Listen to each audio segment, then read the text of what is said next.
So 10వ అధ్యాయం మొదటి అధ్యాయం మనం వివరించుకునే ప్రయత్నం చేద్దాం. చూడండి.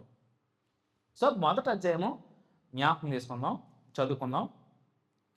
ఆ, అహశ్వేరోషు దినముల్లో జరిగిన చర్య వివరము. సో అహశ్వేరోషు అంటే చెర నుంచి తిరిగి వచ్చినటువంటి 100 సంవత్సరాల తర్వాత మూడవ సంవత్సరం ఉందని కనపడచ్చు. చూడండి, దినములో జరిగిన ఆ, చర్య వివరములు.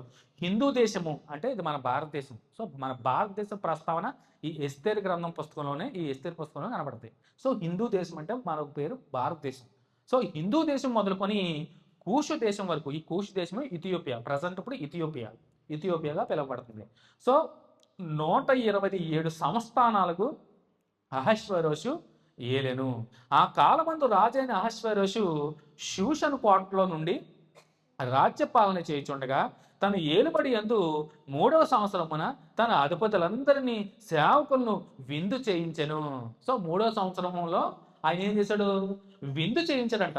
పారసిక దేశము యొక్కయు ఆ మధ్య దేశం యొక్కయు పరాక్రమశాలను, గనులను, సంస్థానాధిపతులను అతని సన్నిధిని ఉండగా అతను తన మహిమగల రాజ్యం యొక్క ఐశ్వర్య ప్రభావములను తన మహత్యాతిశయ ఘనతలను అనేక దినములు అనగా 180 దినములు కనపరిచను. ఏందా చెప్ప 180 దినాలు తన డాబు డంబాన్ని చూపించుకోవడాకే విందు ఏర్పాటు చేస్తాడు. ఏం విందు? తాగుబోతు విందే.